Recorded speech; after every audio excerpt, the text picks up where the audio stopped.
To आला तिथून पुढे टाइम काउंट करायला सुरुवात करतो का तू? Angle between the planes. If you are interested to find out the angle between the planes, let us find angle between the normals. कारण प्लेन मधला अँगल काढण्यासाठी तुमच्याकडे अवेलेबल काय आहे? काहीच नाही, नॉर्मल फक्त. ठीक आहे. प्लेन मधला जर अँगल काढायचा असेल तुम्हाला, समजा हा प्लेन आहे, दोन प्लेन आहेत तुमच्याकडं, दोन प्लेन आहेत, हे प्लेन आणि हे प्लेन. ठीक आहे. या दोघांमधला अँगल काढायचा आहे. कोणतं प्लेन कोणाशी किती टिल्टेड आहे हे व्हिज्युअलाइज व्हायला असं 2D वर होणारच नाही. दोघांमधला जर अँगल काढायचा तुम्हाला, एक प्लेन समजा थोडस अजून तिरप करूयात आपण.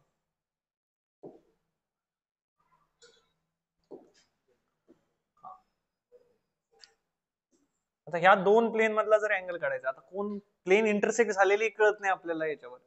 दोन समजा असे प्लेन आहेत,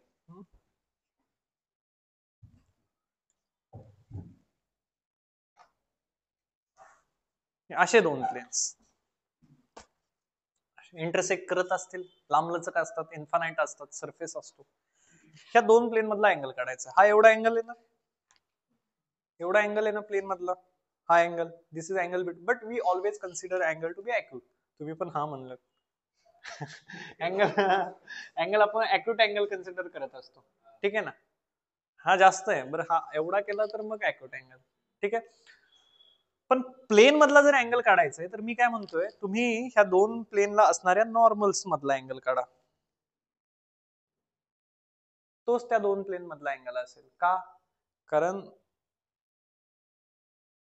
हे पहा, ही नॉर्मल आणि ही नॉर्मल. ठीक.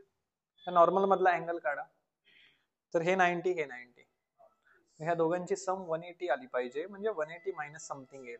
ठीक आहे ना. नॉर्मल मधला, ह्या नॉर्मल मधला आणि ह्या नॉर्मल मधला अँगल, हा अँगल. जर नॉर्मल मधला अँगल कसा काढणार? प्रोटेक्टर घेऊन जाऊन असं मोजणार का? नॉर्मल मधला अँगल काढायचा आहे, हे प्लेन फक्त असेच बनतायत, हे असे तिरपे पण नाही होते, रोटेट झाले पाहिजे प्लेन. नॉर्मल मधले जर अँगल काढायचे तुम्हाला, तर काय करा, या प्लेनची समजा ही नॉर्मल आहे,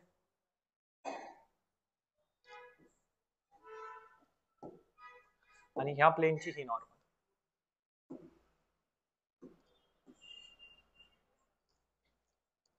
परपेंडिक्युलरच असेल असं नाही. ह्या प्लेनची समजा ही नॉर्मल.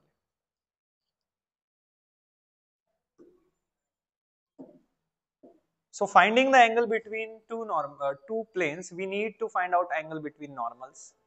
Normals च्या मधले अँगल काढून घ्याल तुम्ही पहिल्यांदा. हे 90 आणि हा अँगल पण 90. आता ह्या दोन प्लेन मधला हा जो अँगल आहे आणि हा जो अँगल आहे, त्या दोघांची हे पहा, हे 90, हे 90 एक क्वाड्रिलॅटरल बनत असेल मे बी. ठीक आहे ना. एक क्वाड्रिलॅटरल बनत असेल. मग आपण काय करतोय, आपण तो अॅक्यूट अँगल काढतोय प्लेन मधला. ठीक आहे. तर तो कसा काढणार तुम्ही? नॉर्मलच्या मधला अँगल काढा. Finding angle between normals. नॉर्मलच्या मधला अँगल काढा, 180 मधून मायनस करा. Okay. So you are getting the angle between two planes. So angle between two planes. So angle between planes can be determined by angle between their normals. Normal मधला angle. मग असे जर plain असतील तर हे perpendicular कधी असतील? जर आपल्याकडे दोन प्लेन आहेत, ते प्लेन परपेंडिक्युलर, हा आधी तर ते अँगल वगैरे त्याच्या अगोदर मी तुम्हाला दोन प्लेन परपेंडिक्युलर कधी असतील त्याची कन्सेप्ट सांगतो. Angle between normals, angle between planes, angle between two planes. दोन प्लेन्स मधील अँगल. दोन प्लेन मधला अँगल काढायचा आपल्याला, बट त्याच्या अगोदर आपण पाहू की दोन प्लेन परपेंडिक्युलर कधी असतील, by notion of their normals. समजा हे प्लेन आहे आपल्याकडे आणि हे plain.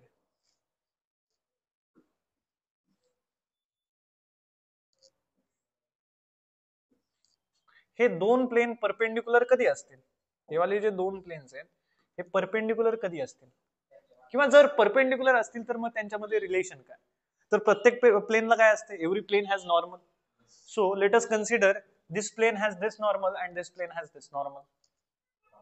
So planes are perpendicular if their normals are perpendicular. Plane parallel कधी असतील, when the planes are parallel. या इथं आपण काय पाहतोय, परपेंडिक्युलर. आता पॅरलल, प्लेन पॅरलल कधी असतील, ज्यावेळी त्यांचे नॉर्मल्स काय असतील, पॅरलल असतील. नॉर्मल पॅरलल्स म्हणजे काय, नॉर्मल पॅरलल म्हणजे काय, they are scalar multiple of each other. Normal parallel. Okay, तर आपण म्हणतोय प्लेन्स कधी पॅरलल असतील, ह्याच्यासाठी हे वाले प्लेन वापरले तरी काहीच प्रॉब्लेम नाही.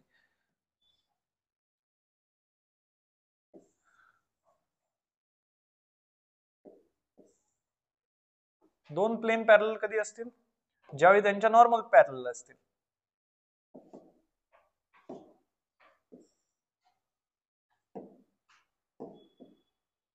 ह्या प्लेनची ही नॉर्मल, ह्या प्लेनची ही नॉर्मल, किंवा नॉर्मल वरच असू शकते, खालीच असू शकते, असं काय.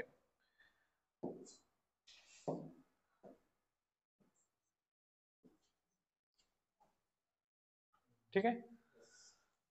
आणि इथं पण आपण हे वाले प्लेन वापरू शकतो का, कारण हँड रिटन याच्यावर चांगलं नाही दिसत, त्याने ड्रॉ केलेलं.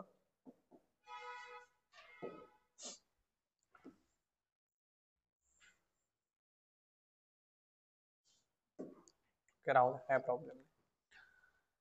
तर नॉर्मल जर पॅरलल असतील तर प्लेन पण पॅरलल, ठीक आहे ना. आणि नॉर्मल जर परपेंडिक्युलर असतील तर प्लेन्स पण परपेंडिक्युलर. ठीक आहे. मग हे अँगल बिटवीन टू प्लेन्स आपण पाहू. तर माझ्याकडं प्लेनचे दोन इक्वेशन्स असले पाहिजे जर त्यांचा अँगल मला काढायचा, अँगल बिटवीन टू प्लेन्स काढायचे, किंवा angle between two perpendicular plane. Perpendicular plane मधला अँगल काय असणार, 90 डिग्रीच असणार आहे. तर let us consider the vector equation of these two planes. दोन प्लेन कन्सिडर करा. ते दोन प्लेन कोणते, R1 नाही, R bar dot N1 bar is equals to D1 and R bar dot N2 bar is equals to D2. Let us consider these two planes. हे दोन planes. ठीक आहे. This is the vector equation or these are the vector equations of the plane. आणि Cartesian मध्ये तुम्ही काय consider कराल, Cartesian मध्ये a1x plus b1y plus c1z plus d1 is equals to 0, a2x plus b2y plus c2z plus d2 is equals to 0. हे दोन planes. आता दोन planes, if two planes are said to be perpendicular, दोन plane कधी perpendicular असतील, ज्यावेळी आपण म्हणतो त्यांच्या नॉर्मल परपेंडिक्युलर असतील. ठीक आहे ना. म्हणजे समजा ह्या प्लेनचं इक्वेशन आपण कन्सिडर केलं, r bar dot n1 bar is equals to d1, म्हणजे ही जी नॉर्मल ही काय असेल, n1 बार असेल. या प्लेनला if the equation of this plane is r bar dot n2 bar is equals to d2, तर ही वाली जी नॉर्मल आहे ती काय असेल, n2 बार. म्हणजे मी असं म्हणू का की if these two planes are perpendicular, if these two planes are perpendicular,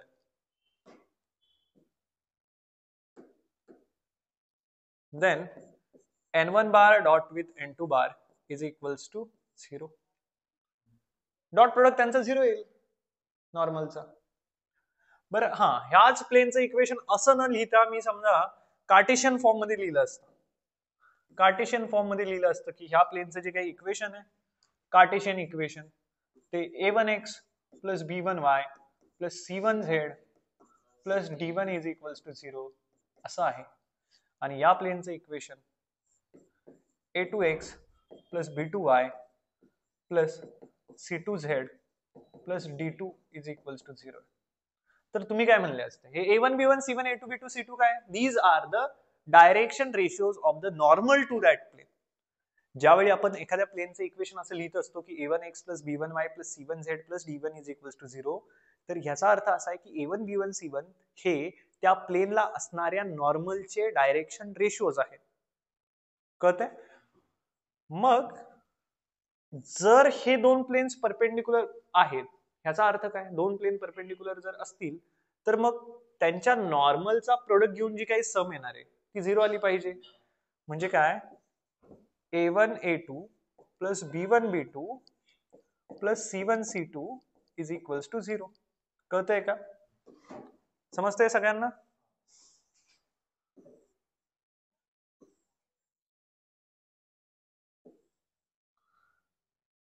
कळालं एवढं परपेंडिक्युलर साठी. आता पॅरलल साठी, आता ह्या प्लेनचं इक्वेशन समजा r bar dot n1 bar is equals to d1 घेतला. If equation of this plane is r bar dot n2 bar is equals to d2. ठीक आहे, म्हणजे हा जो वेक्टर आहे हा असेल n1 बार आणि हा जो वेक्टर आहे हा असेल n2 बार. पण पॅरलल वेक्टर असतील तर n1 बार n2 बार जे असतात ते पॅरललच असतील. ठीक, पॅरलल जर प्लेन असतील तर त्यांचे नॉर्मल सुद्धा काय असतील, पॅरलल असतील. If the planes are parallel then their normals are also parallel. So normals पण पॅरलल येतील. मग नॉर्मल जर पॅरलल आहे तर इथून आपण काय रिझल्ट सांगू शकतो. If the normals are parallel then n1 and n1 bar and n2 bar मध्ये काय रिलेशन आहे, n1 bar is some scalar multiple of n2 bar किंवा n1 bar is parallel to n2 bar. कळतंय का? आणि हेच इक्वेशन जर आपण कार्टेशियन फॉर्म मध्ये लिहिले a1x plus b1y plus c1z plus d1, हा d1 आणि हा d1 सारखा असेलच असं. ठीक आहे, a2x plus b2y plus c2z plus d2 is equals to 0. तर या केसमध्ये डायरेक्शन रेशिओज काय येतील, इन प्रपोर्शन येतील. नॉर्मलचे डायरेक्शन रेशिओज इन प्रपोर्शन येतील कारण नॉर्मल कसे आहेत, पॅरलल आहेत. म्हणजे आपण म्हणू की हे जे DRS आहे a1 by a2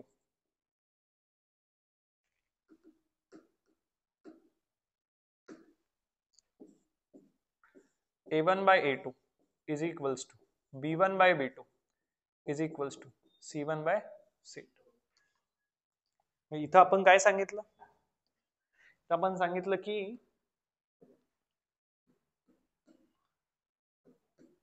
if planes are perpendicular then normals are also perpendicular.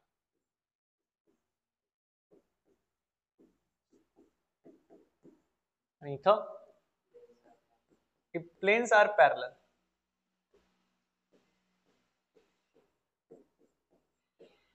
this implies normals are also parallel.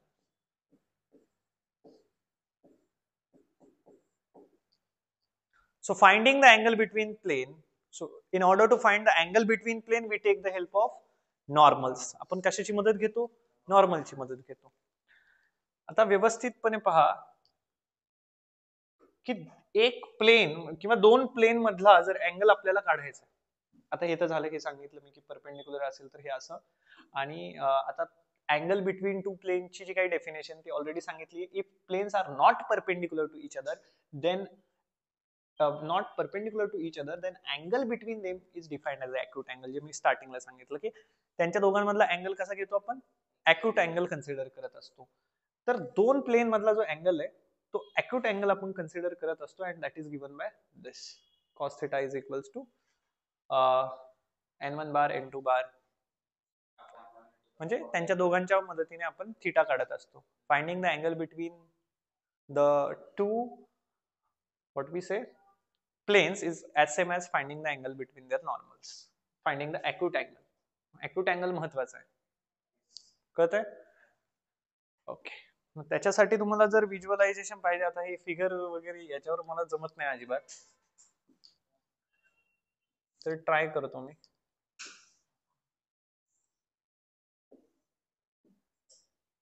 हे एक प्लेन आहे आणि समजा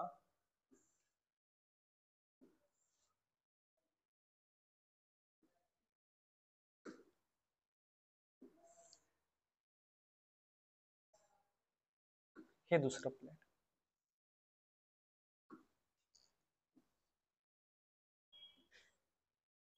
ठीक आहे, हे दोन प्लेन्स आहे. एक प्लेनची नॉर्मल, त्या पहिल्या प्लेनची जी काही नॉर्मल आहे, त्या पहिल्या प्लेनची नॉर्मल समजा ही आहे, आणि दुसऱ्या प्लेनची नॉर्मल ही.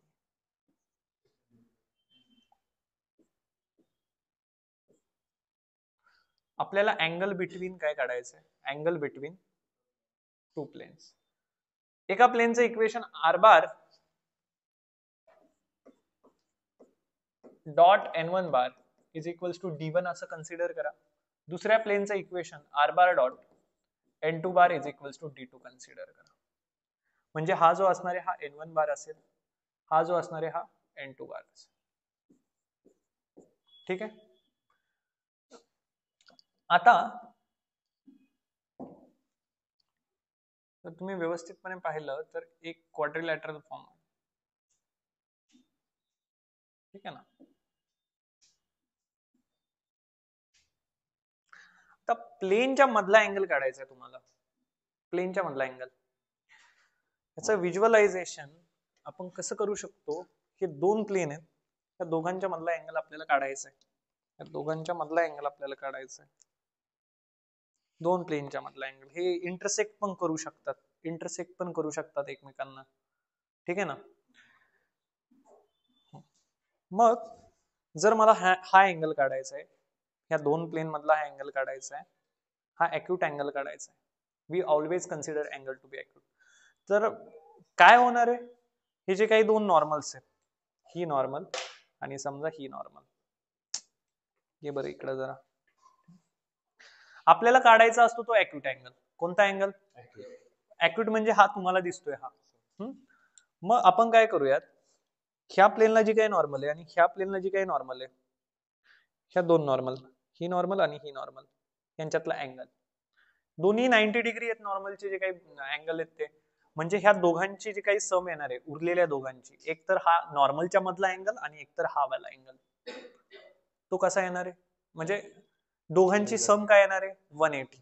दोघांची सम 180 येणार आहे. पण हा अँगल जर 180 पेक्षा मोठा येतोय, सॉरी 90 पेक्षा मोठा येतोय, तर आपल्याला कन्सिडर कोणता करावा लागणार आहे?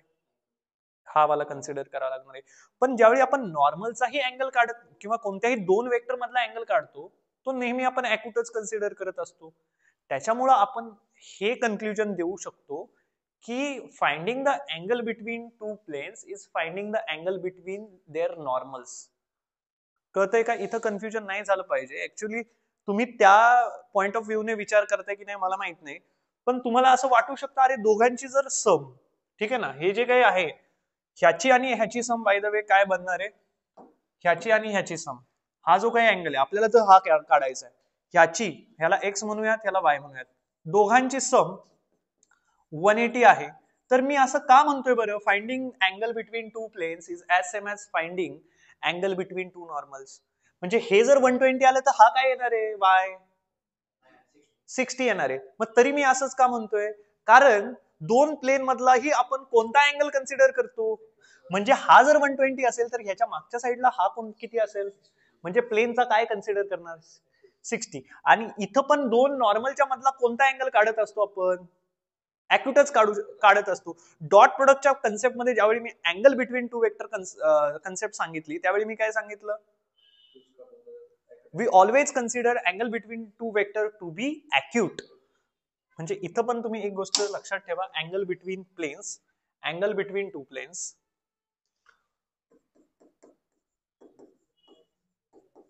Angle between two planes are always considered to be acute.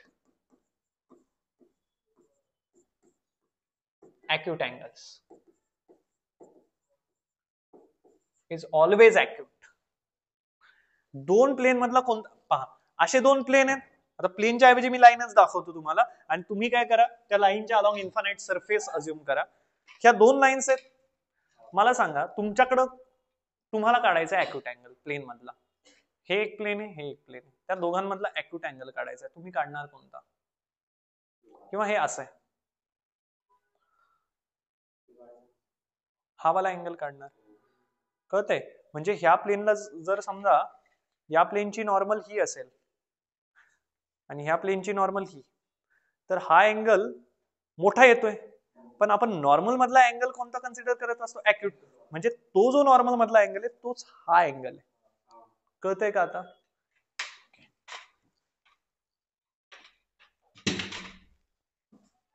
ठीक आहे ना? सो इथं तुम्ही असं म्हणाल की finding angle between normals, finding angle between two planes, finding angle between two planes is as same as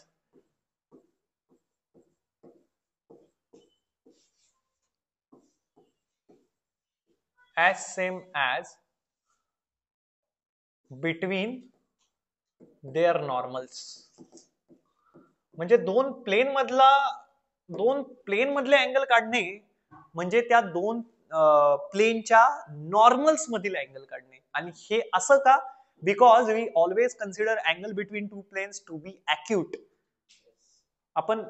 कारण की आपण ॲक्यूट अँगल कन्सिडर करत असतो, त्याच्यामुळं आपण काय कन्सिडर करत असतो की अरे नॉर्मलचा जो अँगल आहे ना, नॉर्मल मधला जो काही अँगल असणार आहे तोच त्या प्लेन्स मधला अँगल असणार आहे. ठीक आहे? मग hence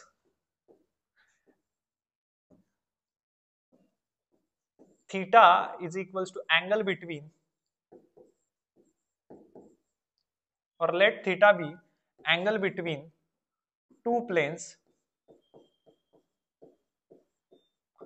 R bar is equals to, or R bar dot N1 bar is equals to D1 and R bar dot N2 bar is equals to D2. Hence cos theta will be, what is the angle between normals N1 and N2? N1 bar dot with N2 bar divided by magnitude of N1 bar into magnitude of N2 bar. But as we are concerned about the angle, acute angle, आपण acute angle काढायचे आपल्याला, hence we are taking the magnitude, hence we are taking the or modulus काढतोय का? कारण cos theta negative पण येऊ शकतो, कारण डॉट प्रोडक्ट निगेटिव्ह पण असू शकतो. हे कळतंय का तुम्हाला? दोन वेक्टर मधला अँगल आपण कोइनिशियल बनवून काढतो, पण दोन प्लेन्स मधला अँगल आपण कसा काढत असतो? दोन प्लेन्स मधला अँगल ॲक्यूट अँगल. ठीक आहे? So always remember the angle between two planes is acute. कळतंय? And finding the angle between the plane is as same as finding the angle between their normals. कळतंय? Okay. आता next, angle between line and a plane. एक line आणि एक plane मधला angle, line आणि plane मधला angle. मग समजा तुमच्याकडे एखादं प्लेन आहे, angle between a line and a plane. एक लाईन अँड एक प्लेन. मग लाईन कन्सिडर करा, प्लेन कन्सिडर करा. समजा आपल्याकडे हे असं प्लेन आहे आणि या प्लेन मधून एक लाईन अशी पास करते.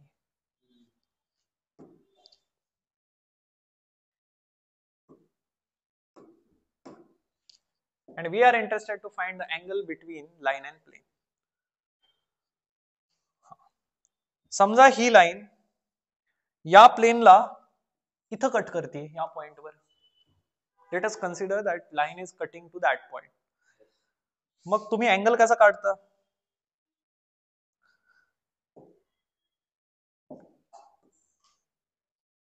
दिस इज द अँगल ना, हा अँगल थीटा. थीटा काढायचा आहे, that is angle between a line and a plain.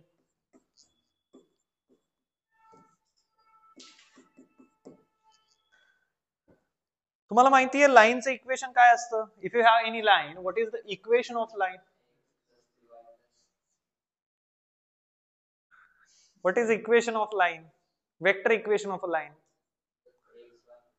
R bar is equals to A bar plus lambda times B bar. हे एखाद्या लाईनचं इक्वेशन असेल. आणि प्लेनचं इक्वेशन काय? R bar dot N bar is equals to D. ठीक आहे, म्हणजे तुम्ही असं म्हणाल की अरे ही जी काही आहे ही त्या प्लेनची नॉर्मल आहे. This is what, this is normal of the plane or normal to the plane. कळतंय? This is normal to the plane. पण तुम्हाला तर हा थीटा काढायचा आहे. हा r bar is equals to a bar plus lambda times b bar काय आहे सांगा बरं. R bar is equals to a bar plus lambda times b bar. This is what, this is equation of a line, and in that what is a bar? It is the position vector of any point on that line. And what is b bar? B bar is a vector parallel to that line. बरोबर का? हा काय आहे तुमचा b bar. पण तुम्हाला हा theta काढायचा आहे, angle between a line and a plane. मग तुम्ही त्याच्यासाठी काय कराल, तुम्ही म्हणाल अरे ही नॉर्मल ना थोडी अजून एक्सटेंड करा. आता मला सांगा,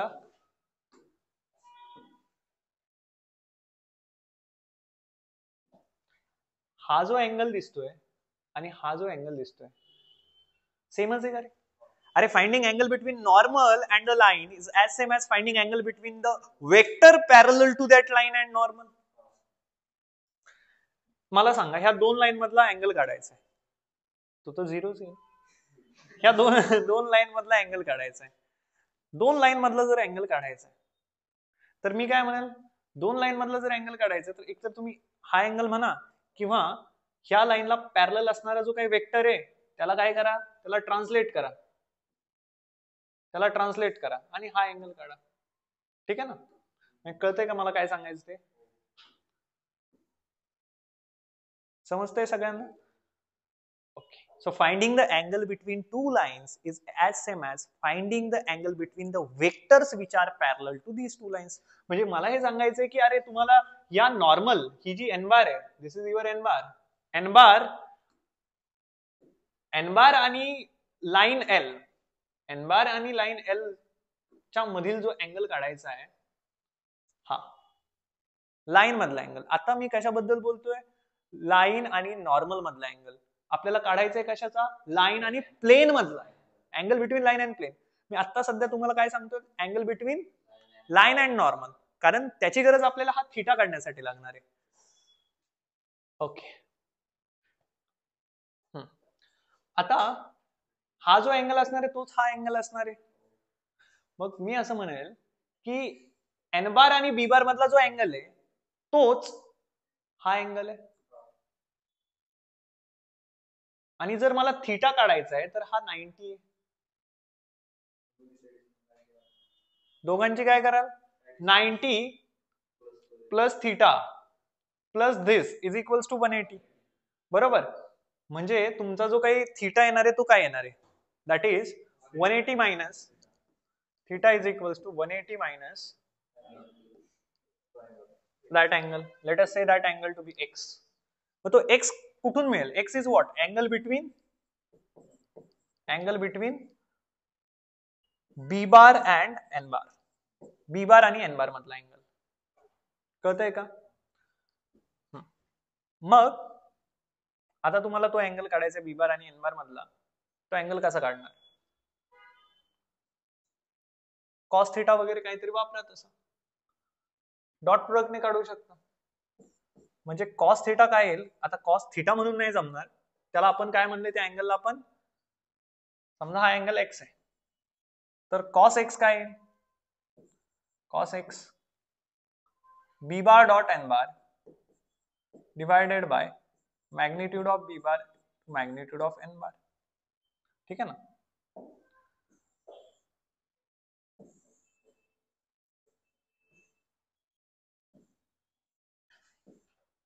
कळतंय का काय चाललंय ते? जिवंत आहात का तुम्ही? Magnitude of b bar into magnitude of n bar. Okay. आता 180 मधून हे मायनस करावं लागणार आपल्याला. का बरं? कारण तिघांची सम काय? 180. ट्रायंगल बनत असणार आहे. इन जनरल जर तुम्हाला सांगायचं झालं तर हे एक प्लेन आहे, हे प्लेन आहे आणि ही लाईन आहे. त्या दोघांमधला अँगल आपल्याला काढायचा हा अँगल. त्याच्यासाठी प्लेनची जी काही नॉर्मल आहे त्या नॉर्मलचा आणि ह्या लाईनचा अँगल काढला मी, that is this x angle, angle x, आणि तो अँगल एक्स हा 180 मधून मायनस केलाय.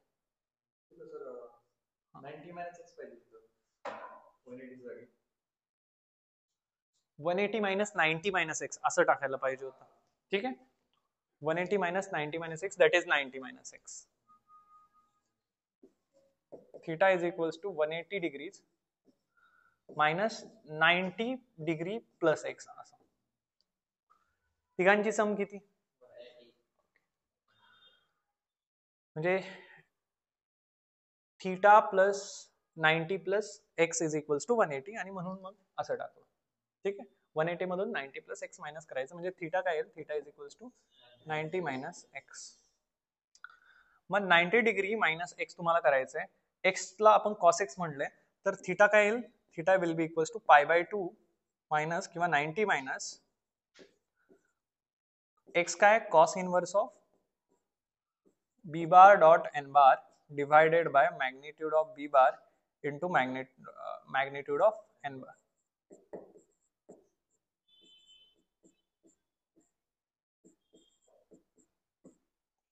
म्हणजे तुमचा cos इनवर्स ऑफ x इकडे जाईल, थीटा तिकडे जाईल, किंवा 90 minus cos inverse of theta is sine theta. कळतंय का? म्हणजे तुमचा साइन थीटा जो काही आहे, so this will equals to b bar dot n bar divided by magnitude of b bar into magnitude of n bar.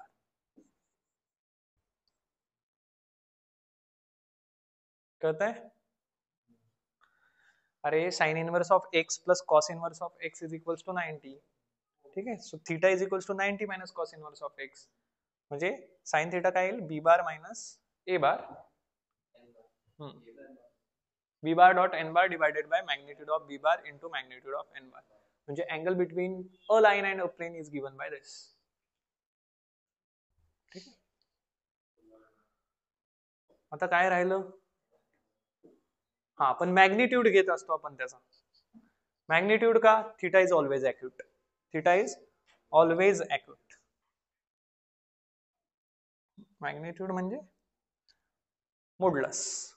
ठीक आहे ना, as theta is acute.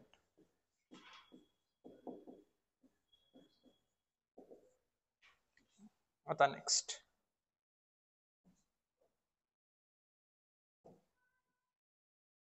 कोप्लॅनरिटी of two lines. Coplanarity of two line झाल्यानंतर distance of a point from a plane, आणि मग coplanarity of two lines. Okay, आता इथं सांगतो तुम्हाला हे समजून, आणि नंतर पुन्हा आपण स्लाइडवर जाऊ. Coplanarity of angle between planes कळालं तुम्हाला. Finding angle between plane is finding the angle between normals. इतकं सिंपल होतं ते. त्याच्यानंतर आपण पाहिलं की angle between a plane and a line. Plane मधले अँगल्स नेहमी ॲक्यूट असतात. एक लाईन आणि एक प्लेन मधला जर तुम्हाला अँगल काढायचा आहे, तुम्ही काय करणार?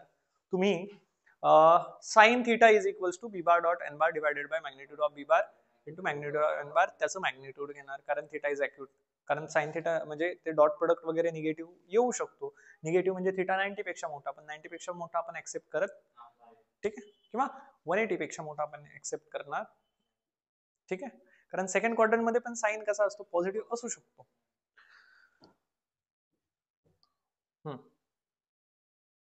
आता कोप्लॅनरिटी ऑफ टू लाइन्स हे ऑलरेडी तुम्हाला माहिती आहे. दोन लाइन्स कोप्लेनर कधी असतील? ज्यावेळी distance between them 0. Intersecting lines असतील मे बी, किंवा पॅरलल पण असू शकतात.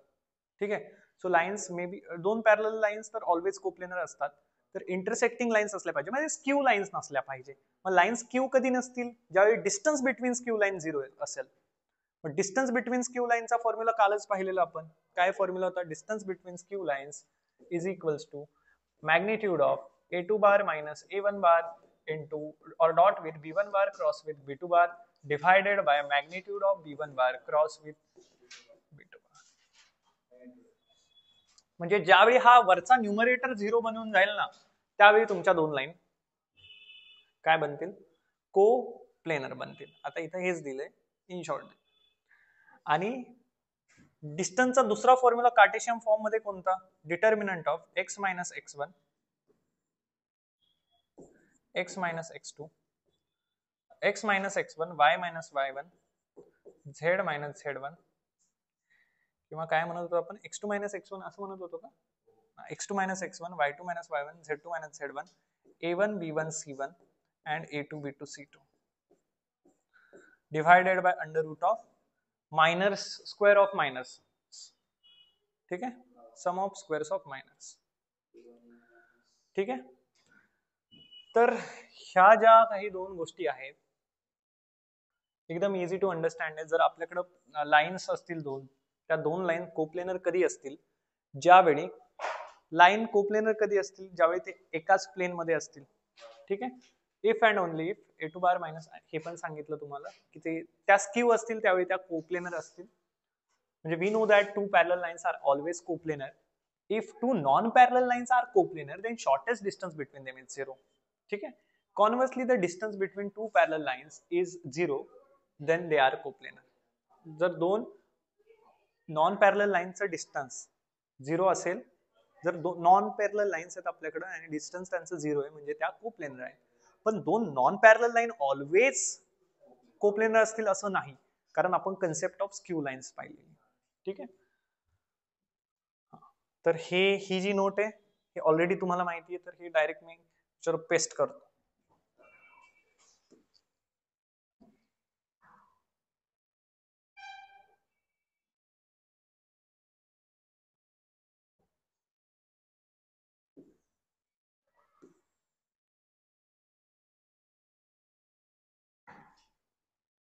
ठीक आहे. आणि हे त्याचं equation, equation of a plane determined by this.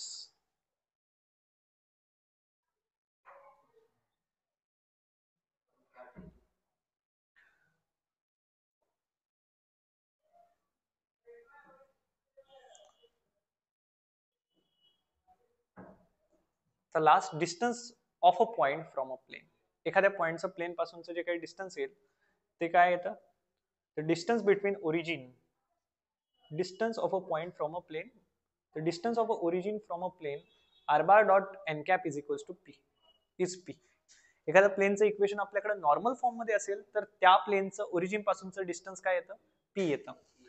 तर आता आपल्याला कोणत्याही एखाद्या पॉइंटचं डिस्टन्स प्लेन पासून काढायचंय, distance of a point from a plane, distance of a point from a plane.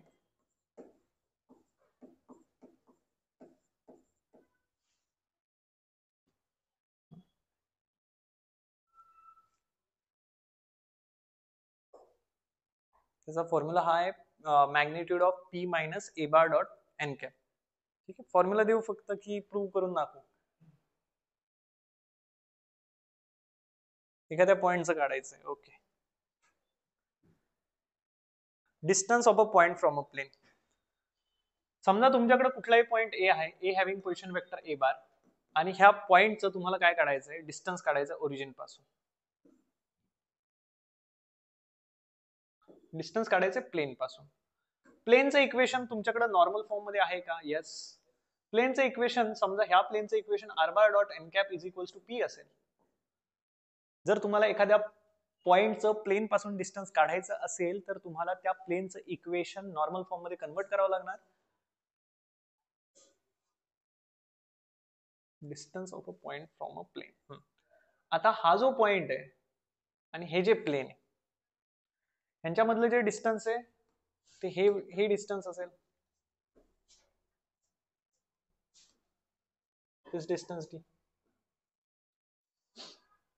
आता या प्लेनचं ओरिजिन पासूनचं डिस्टन्स काढूयात आपण, and that is p. Origin पासूनचं डिस्टन्स किती या प्लेनचं, p. या प्लेनचं ओरिजिन पासूनचं डिस्टन्स,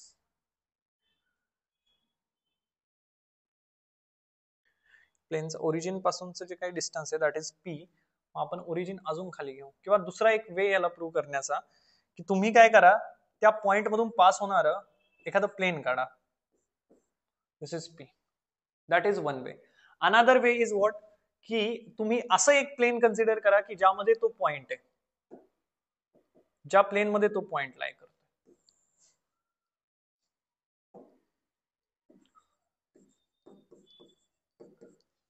आणि तुमच्याकडे जे ऑलरेडी प्लेन आहे, ज्या प्लेन पासून तुम्हाला ह्या पॉइंटचा डिस्टन्स काढायचा आहे, तो प्लेन, ते प्लेन हे वाला प्लेन आहे.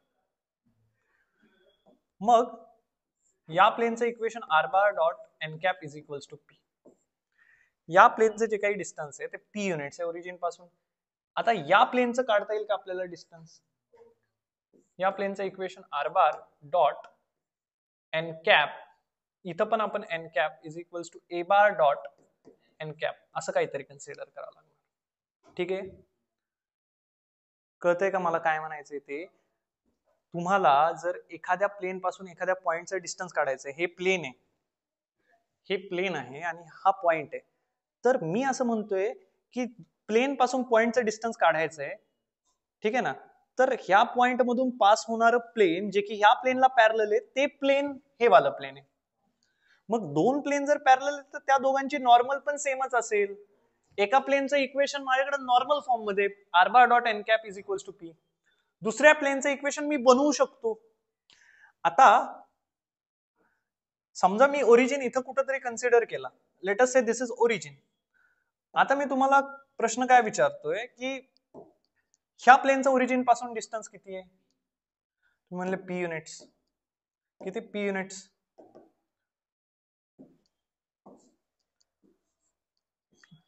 ठीक आहे. आता मी विचारतोय की या प्लेनचं ओरिजिन पासून डिस्टन्स किती आहे? कोणत्या? या प्लेनचं.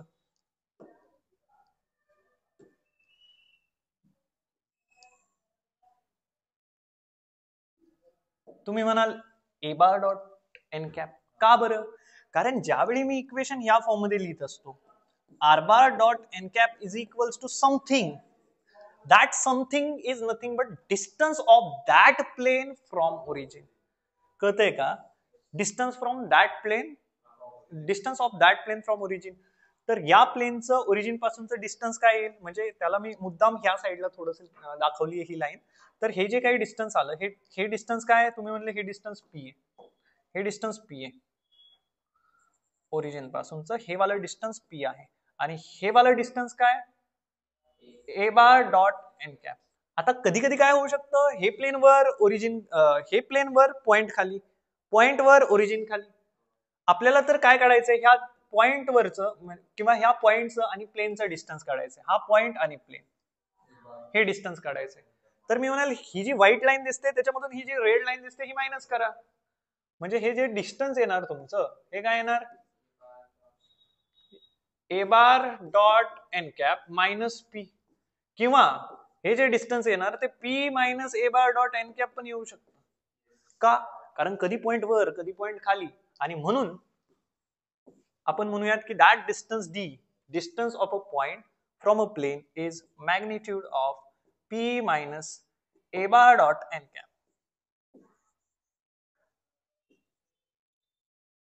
कळतंय का? आता इथं जे दाखवलं ना मी, त्यावेळी आपला आपलं जो पॉइंट आहे किंवा ओरिजिन समजा वर असतात तर काय केलं असतं? ओरिजिन वरचा अर्थ काय? हे मी काय सांगतोय कळतंय ना? मी जास्तच डीप जातोय. आता हा जो प्लेन आहे किंवा हे असं प्लेन आहे, ओरिजिन इथं आहे. आता दुसरा कुठंतरी इकडं पॉइंट आहे, त्या पॉइंटचं आणि प्लेनचं डिस्टन्स काढायचं, तर पॉइंट ओरिजिन मधलं डिस्टन्स जास्त असणार आहे. म्हणजे ए बार डॉट एन कॅप त्यावेळी जास्त असणार आहे आणि पी छोटा असणार आहे. कधी कधी काय होऊ शकतं की तुमचं प्लेन इथे आहे आणि पॉइंट इकडे आहे, तर कधी कधी ते ए बार डॉट एन कॅप कमी असू शकतं, पी जास्त असू शकतो, आणि म्हणून आपण त्या दोघांचं काय घेतो? डिफरन्स घेतो, पण त्याला काय लावतो? त्याचं मॅग्निट्यूड घेतो ओनली. कळतंय का? ही व्हाईट लाईन आणि रेड लाईन मधला डिफरन्स कळाला का? And that difference is our D. That difference is our D. That difference is our D. ठीक आहे, ही गोष्ट कळाली तुम्हाला की the distance of the point A having position vector A bar from the plane is magnitude of this. आता ही जी मागची गोष्ट आहे ना, ही मी तुम्हाला व्यवस्थित समजून सांगतो. कदाचित मी तिला पळवली. कोप्लॅनरिटी ऑफ टू लाईन्स. टाइम कडे पाहायचंय मला, पण ते पण व्यवस्थित कळलं पाहिजे रे. एवढं पूर्ण चॅप्टर कळाला आणि एवढ्यासाठी का सोडायचं? दोन पॅरलल लाईन कोप्लेनर असतात नेहमी, बरोबर? Two parallel lines are always coplanar. If two non parallel lines are there they are not necessarily coplanar. दोन पॅरलल लाईन, आता हे पहा, दोन नॉन इंटरसेक्टिंग लाईन आहे असं मला म्हणायचंय की दोन नॉन पॅरलल लाईन्स आहेत. तुम्ही कालच सांगितलं की तुम्ही 10वी पर्यंत शिकत आलात की जर लाईन पॅरलल नाही तर लाईन मस्ट इंटरसेक्ट. पण ते कधी? ज्यावेळी त्या दोन्ही लाईन एकाच प्लेन मध्ये असतील. If the lines are in different plane they are not parallel. तर आता इंटरसेक्ट करतायत का? लाईन्स इंटरसेक्ट करतच नाहीये. म्हणजे काय? तर दोन नॉन पॅरलल लाईन इंटरसेक्ट तेव्हाच करतील जेव्हा shortest distance between them is 0. आता तुम्ही काय कन्सेप्ट वापरणार? शॉर्टेस्ट डिस्टन्सची. ठीक आहे ना. दोन पॅरलल लाईन इंटरसेक्ट कधी करतील? ज्यावेळी त्यांच्या दोघांमधलं शॉर्टेस्ट डिस्टन्स 0 असेल. म्हणजे तुम्ही म्हणले की two non parallel lines are coplanar, then shortest distance between them is 0. Conversely, the distance between non-parallel lines is 0, then they are coplanar. म्हणजे आता मी आपल्या भाषेत सांगतो तुम्हाला की जर आपल्याकडं पॅरलल लाईन असतील तर त्या कोप्लेनर असतात नेहमी, ऑलवेज कोप्लेनर.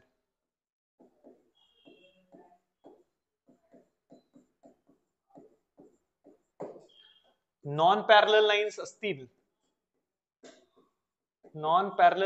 असतील तर नॉट नेसेसरीली इंटरसेक्टिंग.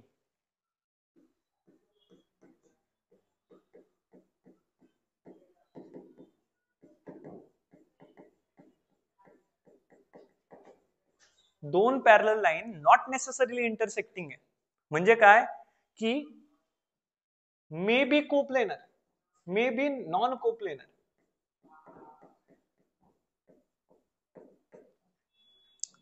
दोन नॉन पॅरलल लाईन्स आहेत, एकाच प्लेन मध्ये असतील तर त्या इंटरसेक्ट करतील. पण त्या जर वेगवेगळ्या प्लेन मध्ये असतील तर इंटरसेक्ट करतील का?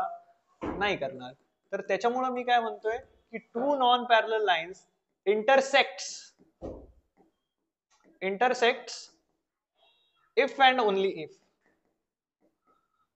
shortest distance between them is 0.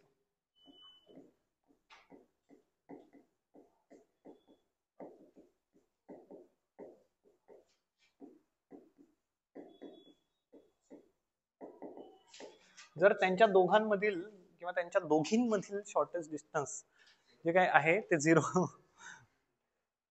असेल. ठीक आहे. ओके.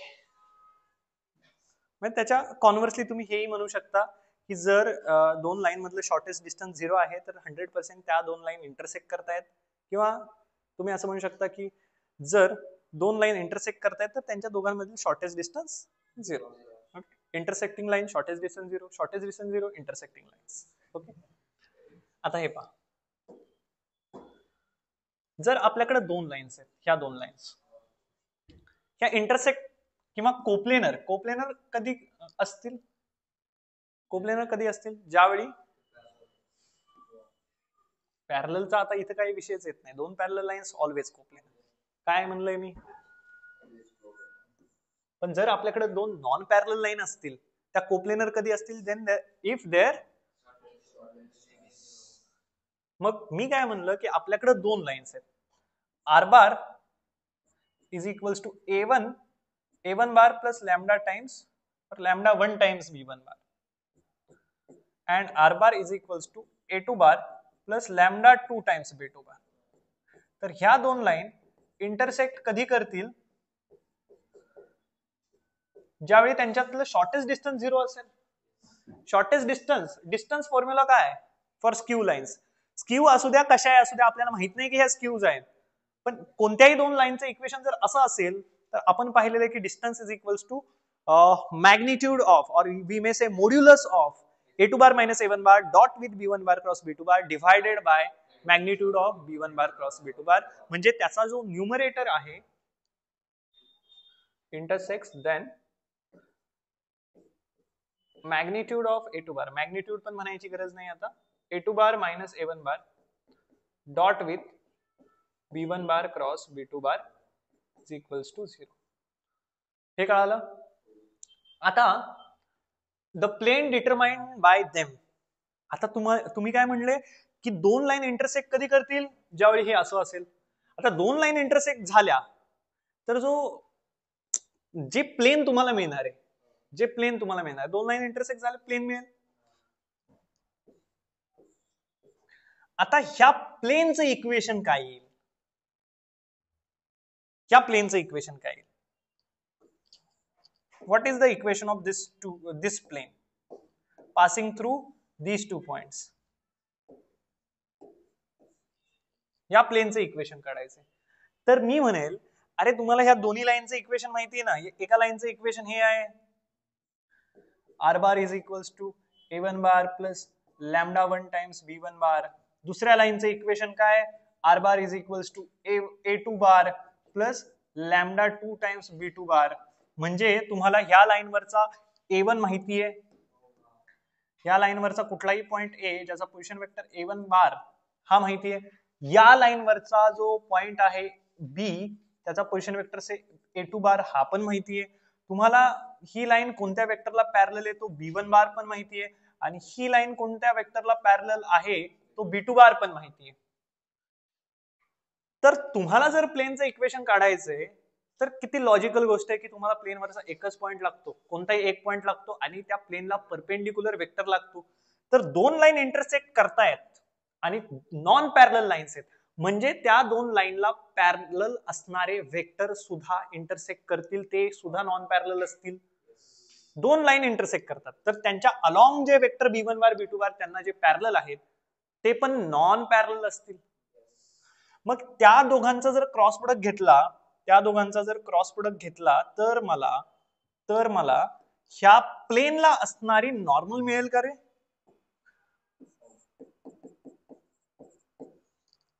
मिळणार ना. आणि ए चा पोझिशन वेक्टर काय, a1 बार. तर तुम्हाला माहिती आहे की if a line is passing through a vector, if a line is passing through a point a having position vector a1 bar and which is perpendicular to b1 bar cross b2 bar, second theorem जे आपण पाहिलं ते काय, r bar dot with b1 bar cross b2 bar is equals to a bar dot with b1 bar cross b2 bar.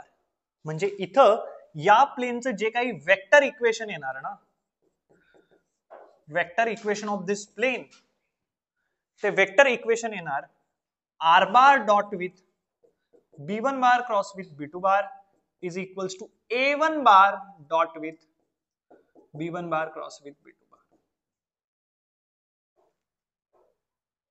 और समजतंय का तुम्हाला काय म्हणतोय मी? तुमची नॉर्मल b1 बार क्रॉस b2 बार आहे, तसं तुम्ही इन जनरल इक्वेशन काय सांगता, vector equation of a plane passing through a point and perpendicular to the vector r bar dot n bar is equals to a bar dot n bar. ए बार काय, त्या plain मध्ये असणाऱ्या कुठल्याही पॉइंटचा position vector. या plain मध्ये कुठला point तुम्हाला माहिती, दोन पॉइंट माहिती, ए माहिती, बी माहिती, तर कोणत्याही वेने तुम्ही काढा. मी ए च्या मध्येने काढला तर ए चा पोझिशन वेक्टर a1 बार घेतला, म्हणजे r bar dot n bar, n bar तुमचा काय b1 बार क्रॉस b2 बार, म्हणजे r bar dot b1 bar cross b2 bar is equals to a1 bar dot with b1 bar cross b2 bar, or this equation is also given by r bar dot b1 bar cross with b2 bar is equals to a2 bar dot with b1 bar cross with b2 bar.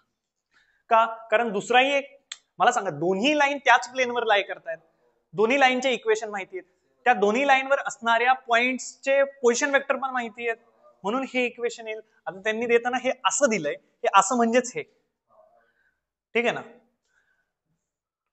आता तुम्हाला ह्या लाईन्सचं vector equation न देता Cartesian equation जर दिलं तर, दोन line intersect करतायत, वेक्टर इक्वेशन न देता कार्टेशियन इक्वेशन दिलं तर तुम्ही त्या प्लेनचं कार्टेशियन इक्वेशन कसं काढाल?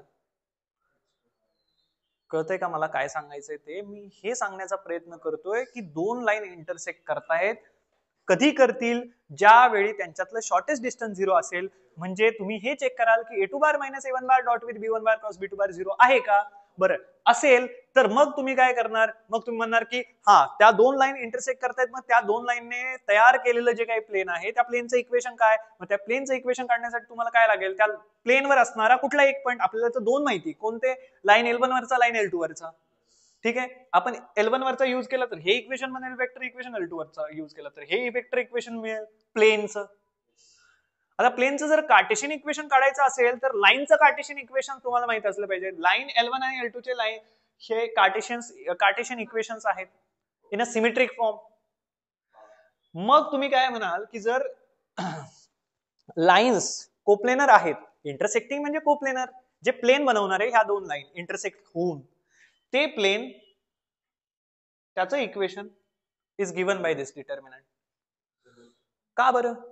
कारण इथं आपण कन्सेप्ट वापरणार coplanarity of collinearity of 3 points. Collinearity of 3 points कोणते 3 पॉइंट्स हे पहा.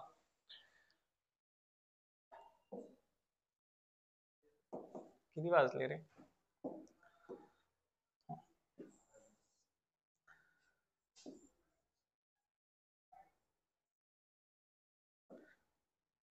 एक प्रॉब्लेम आहे माझा, मला अजिबात काही सोडू नाही वाटत. तसं सोडलं पाहिजे बरंच काही, असं सांगितलं पाहिजे की हा हे असं बट स्टील. दोन लाईनचे Cartesian equations x minus x1 upon a1 is equals to y minus y1 upon b1. a2 कसा येईल रे? is equals to z minus z1 upon c1. ठीक आहे ना? आणि ह्या लाईनचं इक्वेशन काय? x minus x2 upon a2 is equals to y minus y2 upon b2 is equals to z minus z1 upon z minus z2 upon c2.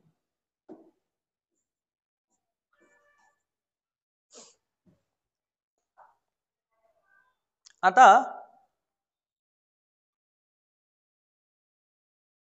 मला जर ह्या दोन लाईनला परपेंडिक्युलर असणारा वेक्टर पाहिजे, तर मी बाय द वे काय केलं पाहिजे, ह्या डायरेक्शन कोसाइनच्या मदतीने दोन वेक्टर बनवले पाहिजेत आणि त्यांचा क्रॉस प्रोडक्ट घेतला की मग मला काय मिळणार आहे, तो वेक्टर मिळणार आहे. किंवा सिंपल लॉजिक आहे, x1 y1 z1 काय, coordinates of the point on line L1. Say this is line L1 L2.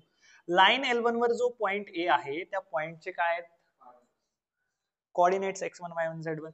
या पॉइंटवर या लाईनवर जो पॉइंट B आहे त्याचे कोऑर्डिनेट्स काय आहेत, x2 y2 z2.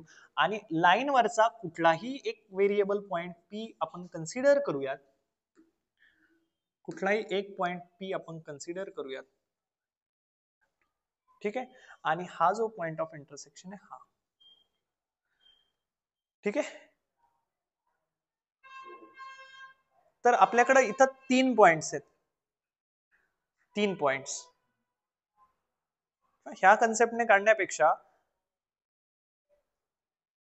तुम्ही ह्या लाईनला पॅरलल असणारा वेक्टर बनवू शकता. कसा? a1 b1 c1 तुम्हाला माहिती आहे, डायरेक्शन रेशिओज तुम्हाला माहिती आहे. मग a1 i cap plus b1 j cap plus c1 k cap is the vector parallel to line L1. Parallel to line L2 जो वेक्टर आहे तो a2 times i cap plus b2 times j cap plus c2 times k cap. दोघांचा cross product जर घेतला तर तुम्हाला normal vector मिळेल. Normal vector मिळेल तर तो जो नॉर्मल वेक्टर मिळेल त्या नॉर्मल वेक्टरला जर ह्या AP ने मल्टिप्लाय केलं, कशाने? AP ने multiply in the sense dot product जर घेतला तर तो एक स्केलर ट्रिपल प्रोडक्ट बनणार आहे. आणि मग त्याच्यामुळे हे इक्वेशन येते. ऍक्च्युअली त्यांनी प्रूफ नाही दिलेलं, मला प्रूफ देऊ वाटते पण टाइम झालेला आहे. तर ते जे इक्वेशन बनणार आहे प्लेनचं, तुम्हाला ऑलरेडी सांगितलं की दोन लाईन्स इंटरसेक्ट करत असतील तर आपला डिस्टन्स फॉर्म्युला काय होता, x2 minus x1 y2 minus determinant of x2 minus x1 y2 minus y1 z2 minus z1 a1 b1 c1 a2 b2 c2 divided by under root of sum of squares of minors of two rows or sum of squares of minors of elements in first row. समजतंय का? म्हणजे त्याचा जो काही numerator आहे तो जर 0 झाला तर त्या दोन लाईन इंटरसेक्ट होतील आणि त्या दोन लाईन इंटरसेक्ट झाल्यानंतर जे काही प्लेन आपल्याला मिळणार आहे त्या प्लेनचं जे काही इक्वेशन असणार आहे ते असं येणार आहे. ह्या डिटर्मिनंटला सॉल्व्ह करून x minus x1 y minus y1 z minus z1. आता यांनी A च्या मदतीने केलंय, आपण B च्या पण मदतीने करू शकतो. x minus x2 y minus y2 z minus z2 a1 b1 c1 a1 b1 c1 A2 B2 C2 that is equals to 0 or दिस.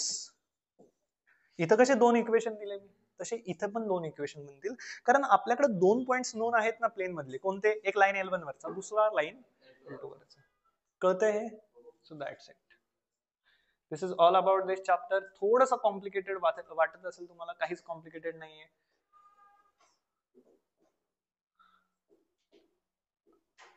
दोन स्लाइड जास्त झाले का? कर बंद ते.